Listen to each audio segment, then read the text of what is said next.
नमस्कार, मी संदीप जगताप आणि आपण पाहत आहात भीम प्रहार न्यूज मराठी। राज्यात गेल्या काही दिवसांपासून गाजत असलेल्या वक्तव्य प्रकरणात मोठी घडामोड झाली आहे। काँग्रेस प्रदेशाध्यक्ष हर्षवर्धन सपकाळ यांनी अखेर शिवप्रेमी बांधवांसमोर नरम भूमिका घेत जाहीर दिलगिरी व्यक्त करत माफी मागितली आहे।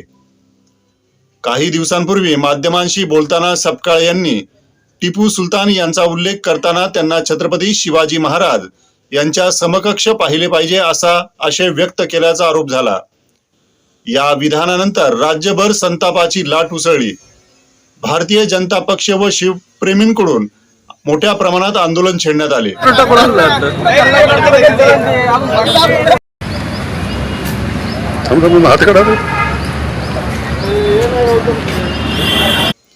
सपकाळ यांनी माफी मागावी अशी जोरदार मागणी शिवप्रेमींकडून करण्यात आली। छत्रपती शिवाजी महाराजांची तुलना या टिपू सुलतान सोबत हर्षवर्धन सपकाळ यांनी केली।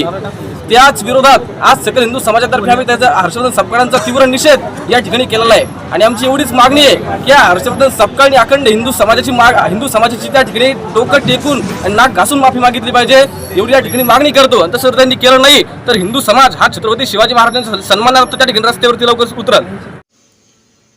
राज्यात अनेक ठिकाणी निषेध आंदोलने झाली। सोशल मीडियावरही या वक्तव्यावरून मोठा वाद रंगला। शिवप्रेमींनी तीव्र नाराजी व्यक्त केली।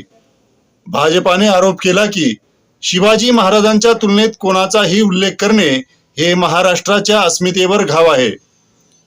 वाद चिघळल्यानंतर सपकाळ यांनी आपल्या अधिकृत सोशल मीडिया अकाउंटवर पोस्ट करत स्पष्ट केले की मी छत्रपती शिवाजी महाराजांची तुलना केली नाही, माझ्या विधानाचा विपर्यास करण्यात आला। जर माझ्या शब्दांमुळे कोणाच्या भावना दुखावल्या असतील तर मी मनपूर्वक खेद व्यक्त करतो।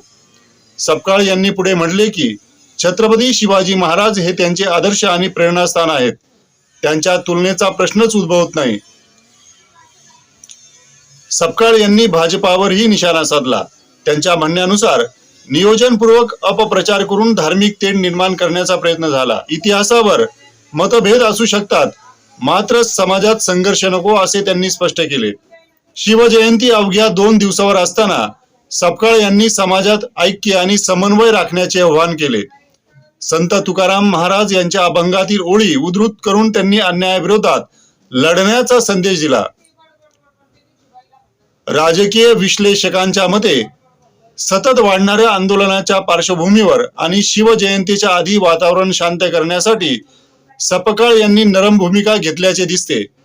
मात्र आता प्रश्न असा आहे, ही दिलगिरी राजकीय दबावाखाली आहे का की गैरसमज दूर करण्याचा प्रामाणिक प्रयत्न?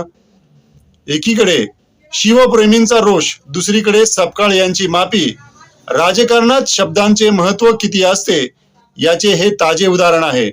या प्रकरणावर पुढे काय घडामोडी घडतात याकडे संपूर्ण राज्याचे लक्ष लागले आहे। मी संदीप जगताप आणि आपण पाहत होता भीम प्रहार न्यूज मराठी।